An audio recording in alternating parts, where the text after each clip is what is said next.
How are you doing, green industry business leaders? This is episode number 5 of the Green Industry Profits podcast, where we talk about how green industry companies can grow in a profitable way. In today's episode, we had a conversation with Ryan Markewich of Creative Roots Landscaping and R Mark Coaching. We dive into his 30 plus year landscape business journey, his philosophy around leading and sharing the company vision with his team, implementing open book management, why he became a great game of business certified coach, his landscape business exit of selling to his employees, and much more. And before we dive into this episode, just a quick note that this podcast is brought to you by Cycle CPA, a remote accounting firm that works specifically with green industry businesses. For more information, go to cyclecpa.com. And without further ado, let's get into today's episode. All right. Very excited for this next episode here. Some pretty interesting topics. Not really talked about a lot within the green industry. So we have Ryan Markewich with Creative Roots Landscaping out in Canada. So thanks a lot for joining us here, Ryan. Well, thanks for having me, eh? Yeah, yeah. It's definitely interesting accents, right? We have a New Yorker and a Canadian. Yeah. Opposite sides of the continent. Yeah, yeah. Even though we're not that far geographically, I think it's definitely a difference there. But thanks for joining us, Ryan. I think you have a very interesting journey in regard to just the just the whole history of you, from when you started the company up until even how you're basically exiting the company now. But I guess even before that, how did you decide to get into the green industry? I kind of stumbled into it, Joe, and thanks for having me, by the way. I really appreciate it. We've had some good conversations in the past, and I'm looking forward to this one. So yeah, I was living in Vancouver, British Columbia, for about 4 years after high school, and I decided to move back to my hometown here in Kelowna, British Columbia, which is about, say a 4 hour drive from the coast. And there really wasn't a lot of work to be had. There was there was all your standard stuff like working in a restaurant and everything else. And I just really wasn't sure what I was going to do for, for them until I figured out what I was going to do when I grew up, kind of thing. So I said, I'm going to grab a lawnmower and I have a truck and I'm going to knock on some doors and we're going to cut some lawns and it grew from there. It grew from that to, pulling the weeds and learning how to prune and then hiring an employee. And before you knew it, Creative Roots was born and that's how it started, really. Very nice. No, that's awesome stuff. And um, so when you had first started the company, what did it look like in regard to, just kind of service lines you focused on, maybe residential or commercial? You mind giving us a little overview of that? Sure. Yeah, it was all residential. That was kind of my thing. I didn't really even think about commercial at the time. Again, I figured if I could knock on enough doors to and make enough money to keep the wolf away from the door, so to speak. But I had always been a student of business and self-improvement from a very young age, and I saw the opportunity fairly quickly, and I really enjoyed it. I've always been someone who liked to work with my hands and figure stuff out, and there's plenty of that in the landscaping industry. And we started with maintenance, and then it grew to enhancements, and then it grew to install, and it grew to design build, and now we have all of that. And yeah, it just grew and it grew and it grew. And with that came, all the standard benefits and problems that anybody who grew a business from scratch would go through. Yeah, absolutely. And now, when it comes to the team that you had put together, or I guess even starting, Ryan, when did you start the company? What So year was that? 1994 was the first year. Okay. Yeah. and you know, building into the operation that exists today, right? As Creative Roots Landscaping, I guess, can you give us kind of like an evolution of Sure. with the team and how that grew over time? Yeah, absolutely. Um, so I would say I'll jump from 1994 to about 2005.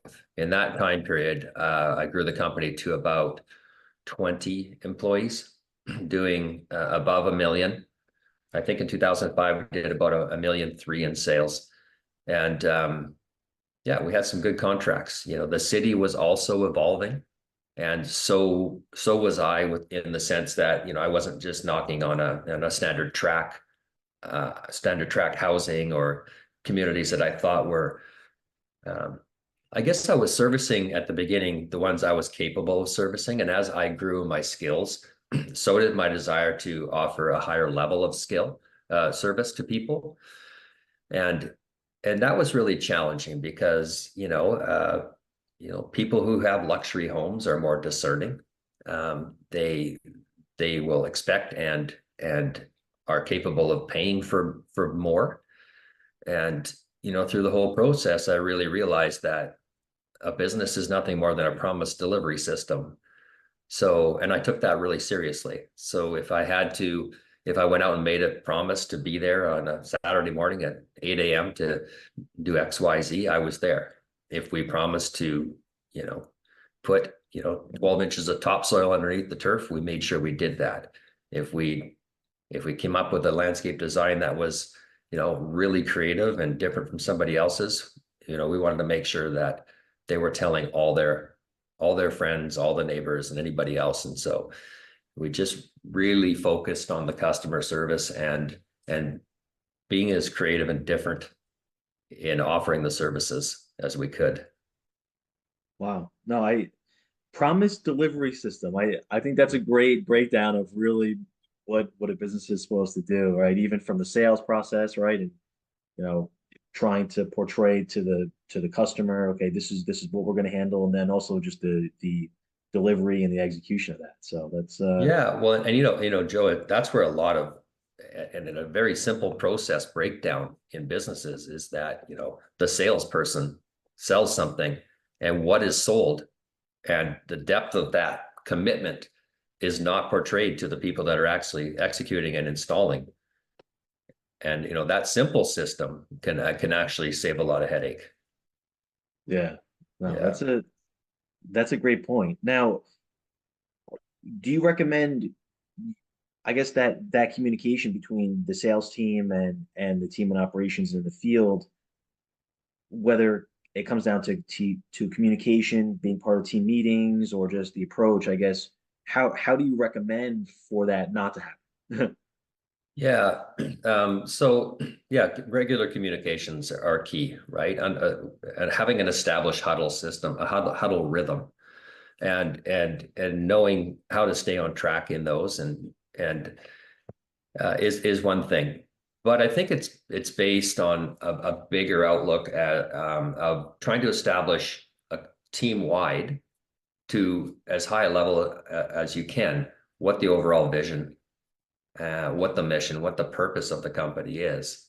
If we want to be the best at XYZ, then we should have widespread agreement on that. So, when you're establishing a vision, which is arguably what an owner has, but rarely knows how to portray and communicate it as they grow, and becomes one of the largest stumbling blocks, in my opinion, to growth and losing good people and everything else. I really think that vision needs to be inspiring at the beginning. It needs to be inclusive, and as the company grows past that level where the owner can be everywhere and talk to everybody every day and have his hands on everything, it has to be written and communicated well and believed in. And you know what? To some degree, at a large degree, there's nothing wrong with bringing your other people that have helped you build the business into helping create that grander vision. Yeah, no, Yeah. that's great, and I want to dive deep into that as well here. And but before that, I want to go back in regard to you had mentioned, right, as the company evolved, you kind of developed these skills, right, that maybe allowed you to dive into more of the higher luxury or the high-end residential kind of work. Yeah. Um, maybe like the hardscape install, design, build. Now, how did you develop some of those skills? Um, I I did it by being on the shovel and listening and watching and asking a lot of questions. I was never afraid to ask, how did you do that? Like how to Yeah, lay the pavers properly, or any aspect of it. How does your lawn so green? Stuff like that. So I had peers and other people in the industry I would network a bit with, but um, I'm just a guy who learns pretty quickly with my yeah, hands and hands on, and that might not be everybody, but that's how I did it. And I yeah, worked a lot of hours, Joe. So like if you throw 3,000 hours a year for 10 years at something, and you're not learning and growing at a pace that's faster than say a standard seasonal employee, who might be, putting in 1,600 hours, there's something wrong. yeah. Yeah. No, no, absolutely. And I know you had mentioned so from 94 to 2005, you basically got the company to about, the seven-figure range, right? 20 employees. How was that? Uh, how was that level, right? When it came to just managing and running the operation, how would you describe that? Insane. Yeah. Insane. And that's on me. I don't know if I wasn't self-reflecting enough, but I certainly didn't have the skills. I mean, I learned very fast with my hands, and we could put in a mean landscape, and we were good at that, and we were getting well known, and our brand was there. And I think we had a landscape in 2005 that won, best landscape design of the year in our province. And at that time, I think the client was $320,000 on it in 2005. And that's before, our city really started to develop into the luxury destination that it is.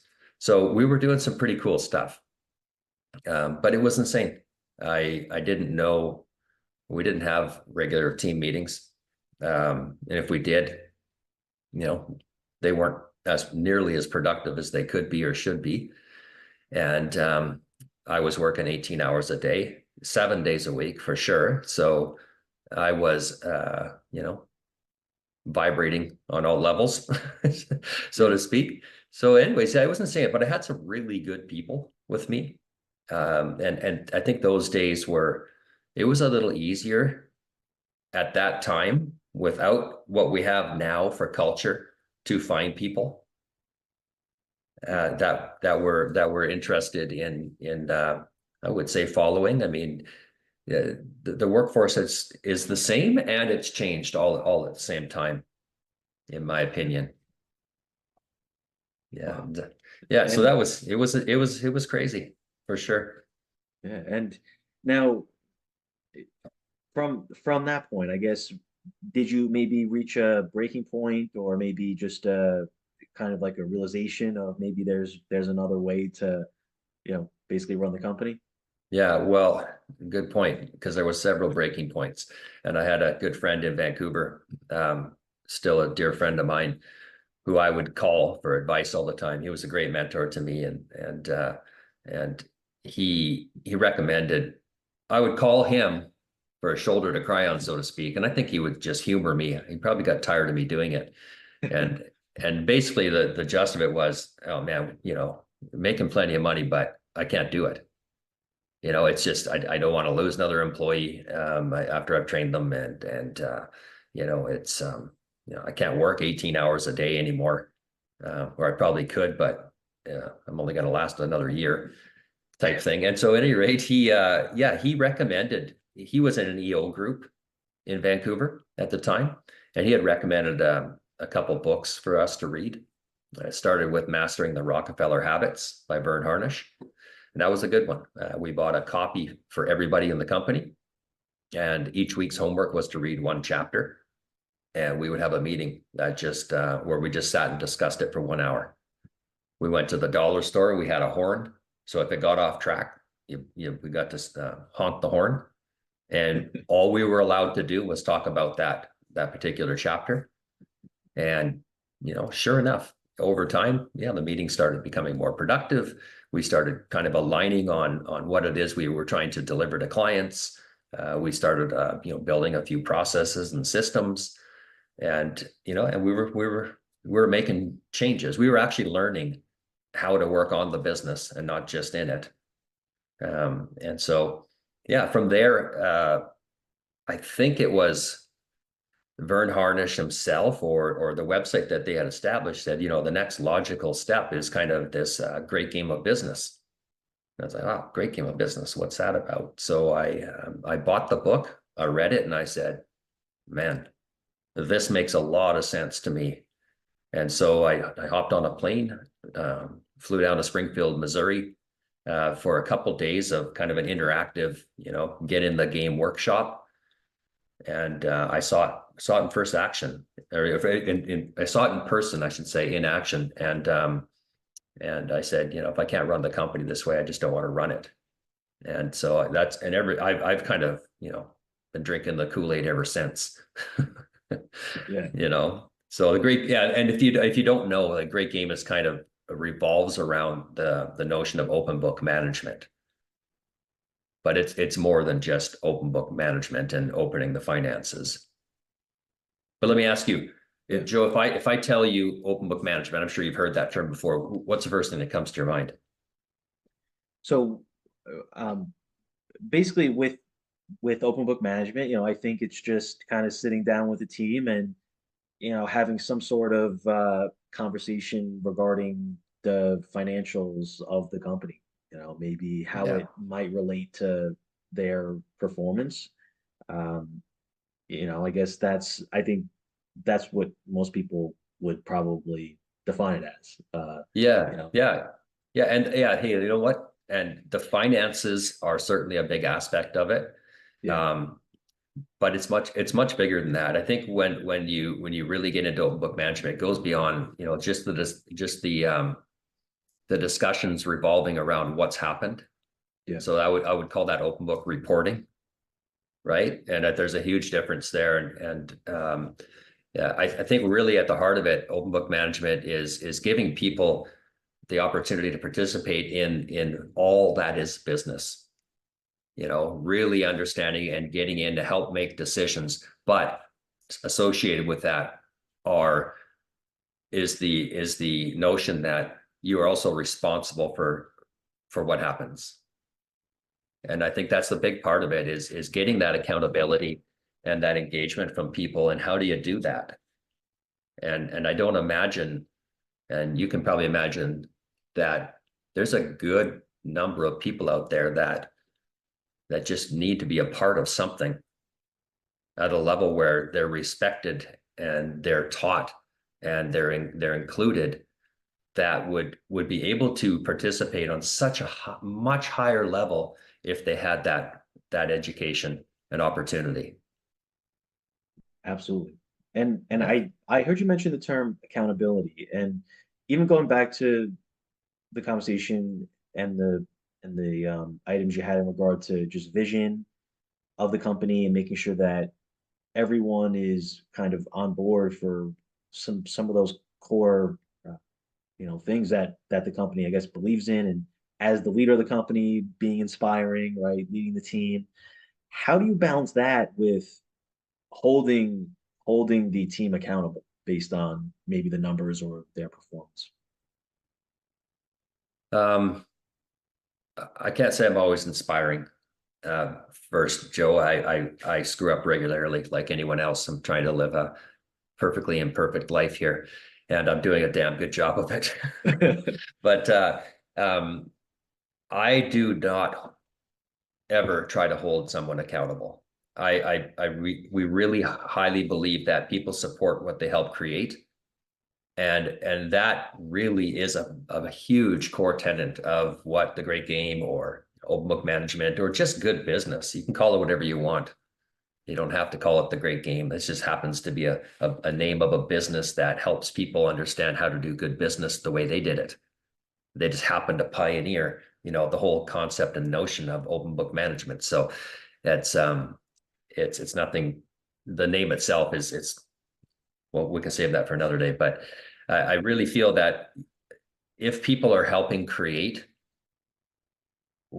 then they'll have a much larger sense of accountability because they're being heard and they get to deliver on what they said was going to result in better results for everybody. Absolutely. That makes Yeah. sense?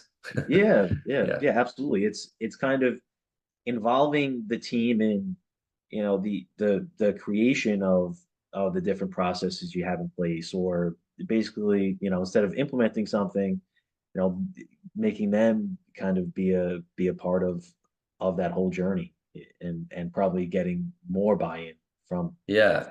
well, Well, I've thought lots lately, being a coach, a business coach that teaches the great game of business, a certified one at that.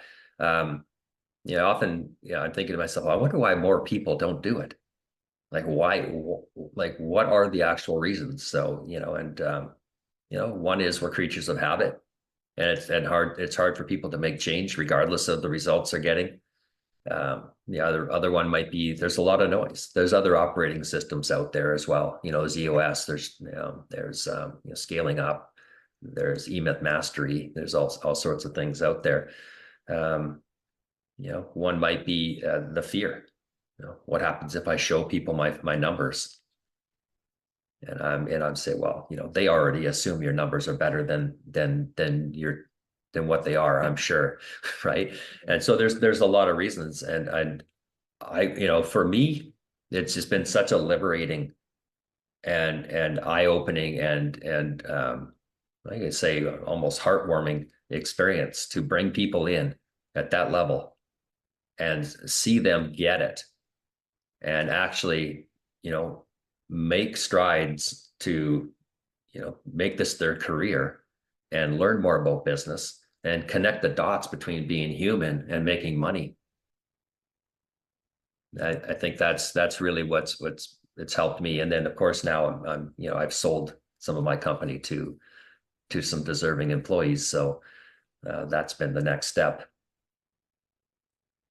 very nice. And do you mind diving into maybe some specific examples, whether it's meetings that are being held within the company with the Great Game of Business methodology, or just different processes the company follows to just make sure, because I would say with a system like that, it's not something that you want to set up and then not really, follow once it's set up, Yeah. right? It's something you want to basically, you know, especially if you advise the team, listen, this is what we're going to be handling, you want Yeah. to kind of stick to that. So any specific things that, Creative Roots does with that? Yeah. Well, exactly. And there's no game being played. There's no business or skill or that's reached a high level that where you didn't continually evolve with it. Like the I think one of the issues, and getting back to one of the reasons why people don't get into something, is they wait until there's an issue potentially, and then they look for an event that's going to fix it. Oh, if I put in job descriptions, I can hold them accountable. If I pay them a bonus, they'll magically do the right thing. That just doesn't work that way in life. Those things they're not it's not a one and done process.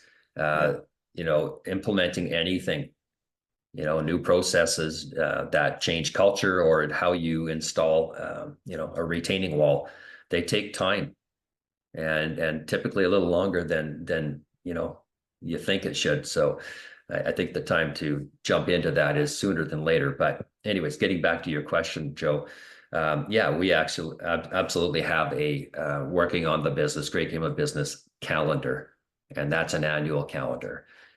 For instance, we will be doing our mid-year high involvement planning meeting here in July. We have an annual, a larger view look at at the company team-wide that includes, some surveys from employees, a lot of input, an employee-only town hall. What else do we have in there? We take a strong look at the economy. We try to look at it at a macro and a microeconomic level so that we understand, what we might be looking at 3 years from now. We're a result of lead indicators. So if the construction industry now is lagging, which it is, what's going to happen to the people 3 years down the road that are on the lag end of that? So new build will slow down for us, but we could focus on making sure we're in the renovation market, that type of thing. But what we're doing realistically in those high involvement planning meetings is, and on a regular basis, is bringing the realities of the marketplace to the people. This is actually what's happening. What do you think we should do about it? Yeah. And they have opinions because you've involved them, and we're talking some of the same language, and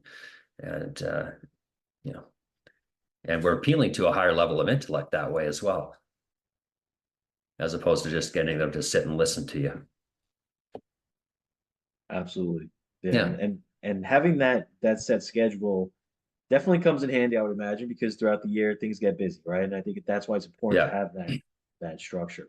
Oh, we have foregone our plans in a little way, in a big way, so many years over the years, Joe, and we always kick ourselves. If we say we're going to have a meeting every Tuesday for the whole year, and then 1 week gets too busy and we forget it, we don't forget it, we actually push it off, we kick ourselves for not doing that, to the point now where the meetings are sacred. I couldn't call off a meeting if I tried. I would stay on the job shoveling, and the employees would be in there having a meeting. I know it. That's just the way it works now. They're sacred. They're a place where people get to talk about something besides the actual work they do. And I believe highly in the concept that 1 + 1 = a lot. And I believe that the work you do is one, something else that you do is another. And I don't think that equals two. I think it equals a lot. And you understand what I mean, right? Yeah. So getting back to what we would do for schedule, I know that there's a departmental meeting every week. One is training and operations 1 week, and then it goes into scoreboard and financials for the department. And so that happens every week throughout the season for the construction and the maintenance divisions. And then once a month, we have a team-wide meeting where all the numbers and the drivers to those numbers are funneled down into a company-wide meeting. So we have broad participation. I think we had 13 people reporting at our last one. Very nice. Yeah. And so with part of this, you're basically the employees are kind of getting almost like in really taking ownership over some of the work. Now, can you give any examples of maybe times when a specific division wasn't really performing the way it should have, or maybe other times when maybe a division or a department they're really doing well, right? And how you approach that within some of these meetings, and how even it's diagnosed in the first place that they're doing well or maybe they're not. Well, Joey, the numbers, you being an accountant, know that the numbers are only stories about people and what they do. That's the bottom line. So if you and what you measure and talk about gets done. So when we have the measurements, we have what we deem as our critical numbers and our drivers to those critical numbers. A simple example of that might be if your critical number is to lose weight, your two main drivers will be what, Joe? So I don't know, calorie intake or the weight, or some of the metrics. Yeah, calorie intake, food intake, and exercise minutes or something like that, right? So, that's a really simple example, but we do the exact same thing for the things that we know are the 2 to 3 things we need to focus on per division to greatly affect our critical numbers. Our critical numbers for 2024 are profit before taxes, and we need a financial aspect to that so we can tie our profit sharing to that. Sure. And the second critical number is people development. And so, I mean, our team this year is really killing it on the people development. They have a planned amount of development that's done on a team-wide and a personal basis. They measure it, they report on it in every meeting, and they celebrate the wins. They have scoreboards that are fun. And yeah, so I mean, I think the construction division just all went out for on the company baseball game last week because they had completed their quarter 2 develop per people development plans. So That's a lot awesome. of fun. We turn it into fun. We turn it into a game. Yeah, Very nice. Now, I have a question for you here, Ryan, because yeah, some some of the profitability metrics, that's a very finite number, right? It's very specific. Something like people development. How do you measure that in a way that you can, uh, kind of show that they are really succeeding and they're going to right. go to this baseball game, right? Like how do you measure that? Yeah, so there would be there'd be an X amount of tasks or development tasks that they would do. There would also be a rating from from the divisional manager on where they stand in their skills development as well. So certain things might be if one of the development tasks is to learn a little bit more about forecasting the financials, we might have a 4-minute video in our on our company intranet site where people have to watch that video and maybe answer a few questions about it. Sure. Not difficult. We're not turning people into accountants here anytime soon. Um, Only Joe wants to be Joe. But landscapers don't want to be accountants, and they don't want to be forced into doing stuff they don't want. And so, by working with them to establish in advance, what is it that would, help make us a better company and uh, your life better. Oh, well, it'd be better if I was better at these skills. So, we just put that into scoreboards and we follow the action and track it. Yeah. Then if there's a short-term improvement challenge, we'll do something called a mini game. And I know we've run 3 of those already this year. Very So nice. for instance, Joe, that one that where they went that the one they just won was called On Base. And so that's why they went to the baseball game.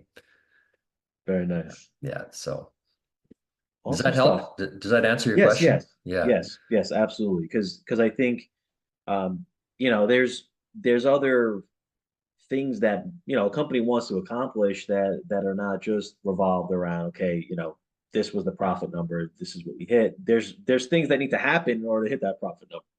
Right. So I Yeah. think that's a great example of, something where developing the team, I think is a very something that's not talked about as much. I think a lot of people talk about, trying to find the best, Oh, yeah.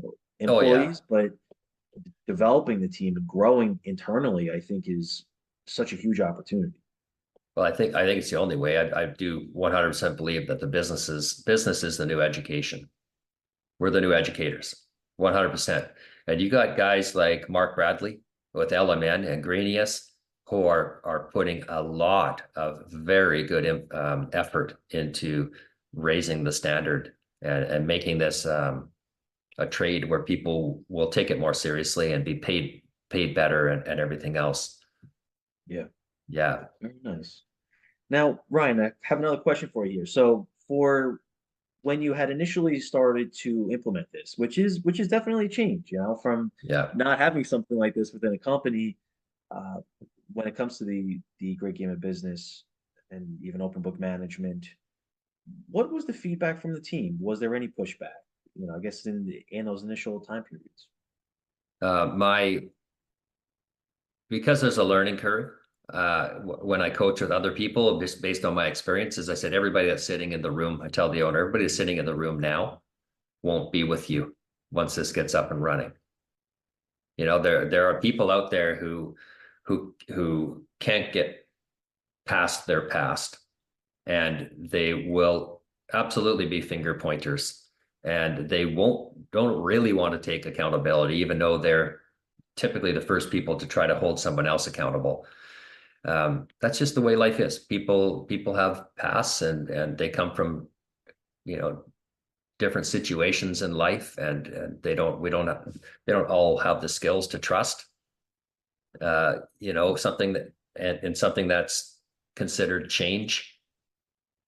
I've yet to hear an argument that makes any sense against being inclusive and transparent and sharing the experience of running a business and the outcome, win or lose, with your employees.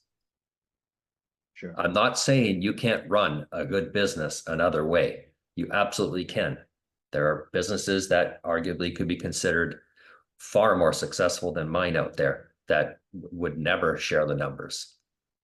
But I just can't wrap my head around wanting to do it that way.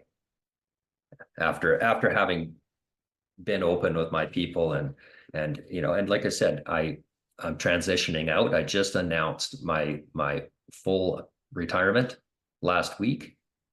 So all the remaining 20% of shares that I own of the company will be on the table. And I know the company's in good hands, because the people that are taking over are the employees, and the employees have been involved with running it for so long, and they utilize a system to help them manage it rather than just their diverse personalities. Yeah. So Very nice. it's And good. and Brian, can you dive a little bit deeper into, you know, that that exit and, kind of, selling your company to some of the employees as well, and kind of what that looked like? Yeah, sure I can. It started out about probably was 7 or 8 years ago. And I had always heard of, hey, you have to plan your exit, because it takes longer to get out than it does to get in, type thing. And so I had thought about it, and I came to the point where I was a bit burnt out over a decade ago, and I said, well, what will I do? Well, I'll sell it. And I thought, well, how could I sell to third party? How could I sell to a third party? They would not be able to come in and keep the open book culture. And or the chances were pretty slim that they could have anyways. Because I had employees saying, look, I don't know if I could ever work for a company that didn't operate this way. And so I said, well, why not sell to the employees?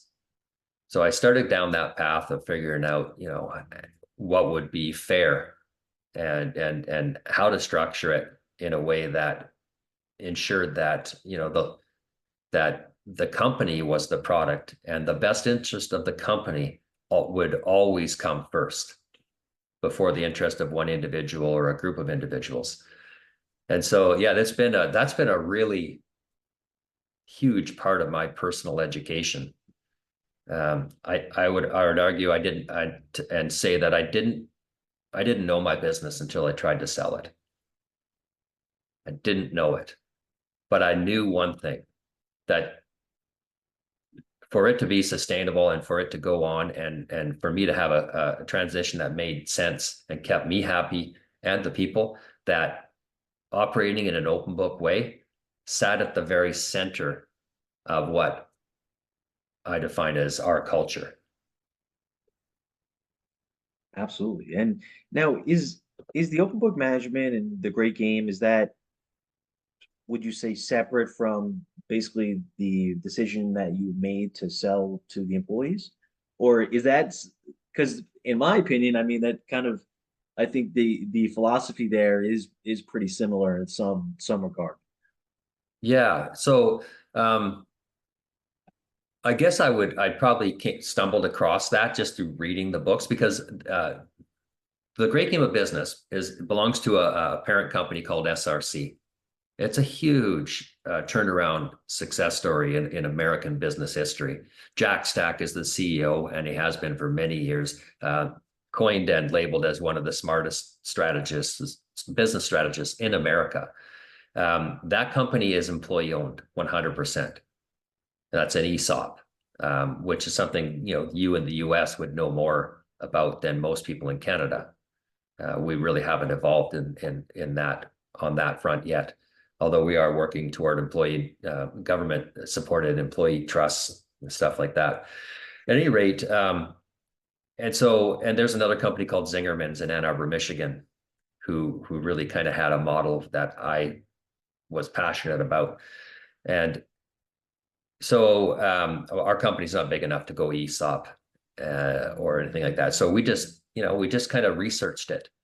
And yes, it is the concept to me came that way, but no, most companies that practice great game or do open book management are not employee owned. Okay. or even partially employee owned. And I know that's kind of what you were asking. Yeah. Yeah. No, I thought that was very interesting. I think that approach. So you had mentioned right now did you sell your last shares in the company No, or not yet. Yeah, we just so I brought in 4 employee owners. Actually, I brought in 5. One exited within a couple years. And and I was continuing to go down that road of selling it off. But then something interesting happened. My youngest son got interested. And it kind of pulled me in. And I really, really enjoy working with him. So he's a 30% owner of the company now. And so it was a tough decision as of late. But I have 25% of the shares now, 5 of which actually are scheduled for somebody. So I've just like a week ago told the partners that the last 20% are on the block, so to speak. Yeah. Yeah. Awesome. Yeah. Now, so there was a time when you were running the Great Game of Business and open book management without any employees having ownership. Oh yeah. Yeah. For many years. Yeah. And was that did you see any change even when you took that step and you start to give some of the employees ownership? Did you see an even because I would imagine, once you implemented the Great Game of Business early on, there was that change, right? But then you made that second move in giving them the ownership. Did you see kind of more of a uh, more of something where they start to take even more ownership at that point? Well, I guess it's yes, I did. The short answer is yes. And I would relate it to maybe, how someone might treat a rental car versus their own, right? Yeah. Um, as sad as that is, that's the way it is in our world. But yeah, and so I've learned so much about bringing people into ownership. One being is, and my friend told me this before it happened, was when people become owners, they won't automatically become entrepreneurs. Yeah. And the other one is that ownership, it needs to be taught. Uh, it was in me because I started it. I owned it. I started with this small. It's like having a baby. You get a baby and you grow and after 17, 18, 19 years, you almost have it figured out and how to raise a child, so to speak. And the same thing goes with business, I think. Yeah. Yeah. Awesome. But honestly, there was change in the beginning, and there could have been far more positive change had I stayed the course. I mean, I believed in it. I drank the Kool-Aid. I knew I was going to run the business that way, but I missed a lot of steps. And we did hire a coach in the beginning, but even the Great Game of Business itself hadn't evolved to the point where it was something you could follow. It was more like getting some advice from a coach at the time. Yeah. and it's come a long way itself. So Yeah. that's part of the organization I'm with now, and I get the benefit of that, making it, making it what took me 10 years to do, because we, for several reasons. One, we didn't engage at the level we should have, and two, it just, the support wasn't there, like Yeah. it is now. I can do with a company in 6 months, like a 6 month engagement, what it probably took me 10 years. Wow.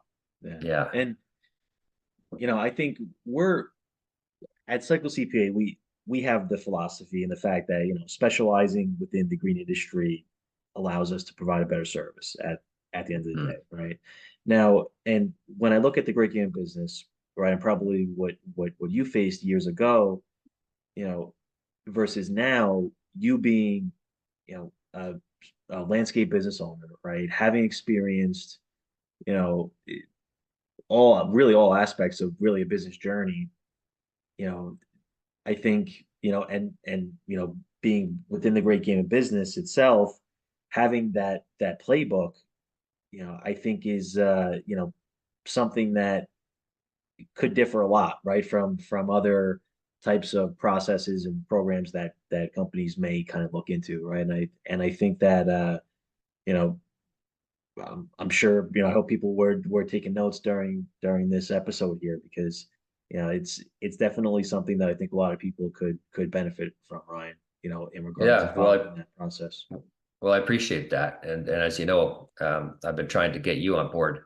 So that's my big challenge for 2024.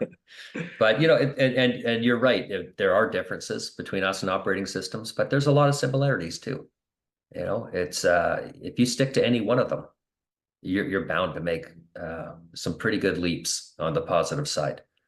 The Yeah, goal is to have bigger problems, or sorry, better problems rather than bigger ones. And so, any one thing you do, learn how to run a proper meeting, get some processes and systems in place. Spend time talking to your people and helping them develop. And in turn, you get the benefit of developing personally as well. Share in the outcome, find a way to share equitably, um, not equally, in the outcome, right? sure. Without putting the company at any risk whatsoever. Building a good profit sharing program is fun for everybody, Yeah, right? So there's all those things. There's all these little tools in the toolbox, right? And yeah, so I again, I'm an open book management, great game of business fan, and I know what it's done for me. Um, I'm pretty early in my years yet, and I'm able to uh, sell off the company and know that it's in better hands probably now than it was was when I was being involved. absolutely. Yeah, and Yeah, and and I think even thinking back to that that revenue size that you were at when you first implemented it, I think a lot of companies face that, when they hit the seven-figure mark, because you're kind yeah, of reached the capacity of, okay, there's a lot going on in the field at this point, but there's also a lot administratively to kind of balance. And I think there's challenging points, at a lot of points when you scale a company, but I think that's one example, right? And I think for companies that do the same thing or very similar thing year after year and not seeing much of a change, I would recommend to look at different resources like the Great Game, right? And sure, and reach out to people like Ryan, because at the end of the day, if you want something to change and you want to become a more profitable company, or you want it to be a company where you have a little bit more work-life balance, right?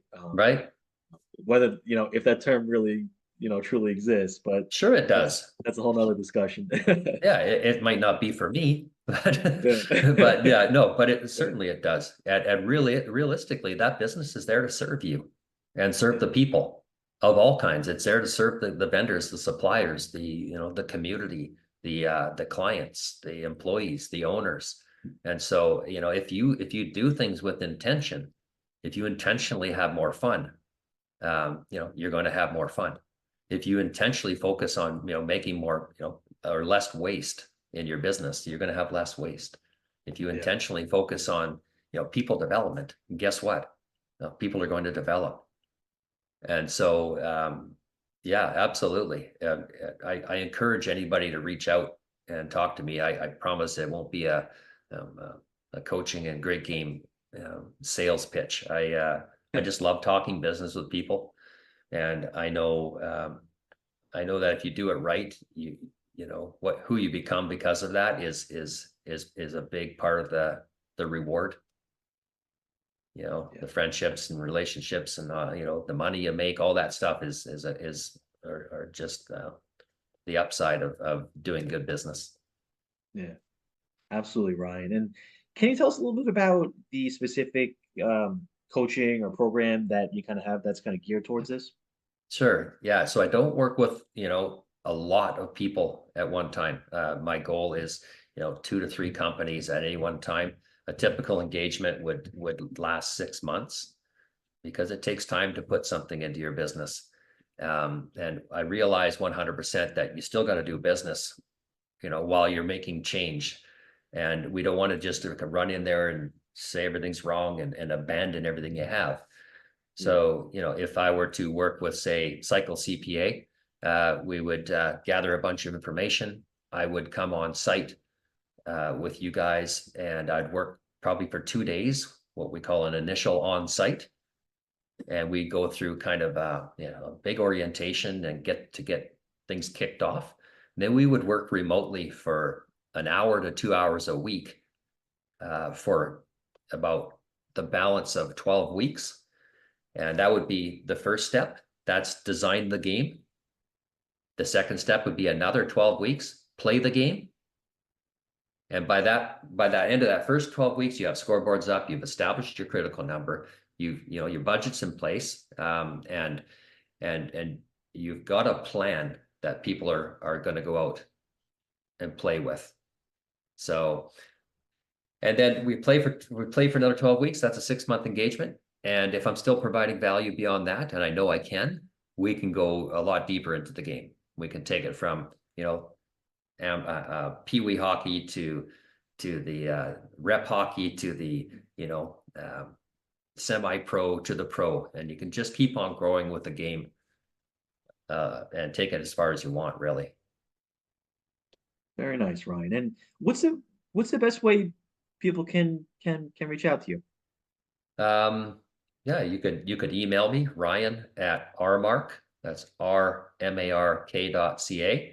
That's my website as well. If you want to check it out, you can contact me on there.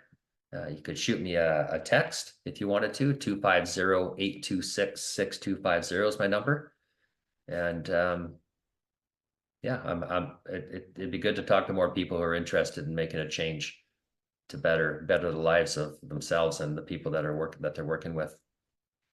Very nice, Ryan. Well, listen, I really appreciate you taking the time to, share your story, and kind of, give insight into something that I think could really help a lot of people in the industry. So, Oh, awesome. Thanks for having me, Joe. it was had a fun time here. We'll talk to you soon, Ryan. Very good.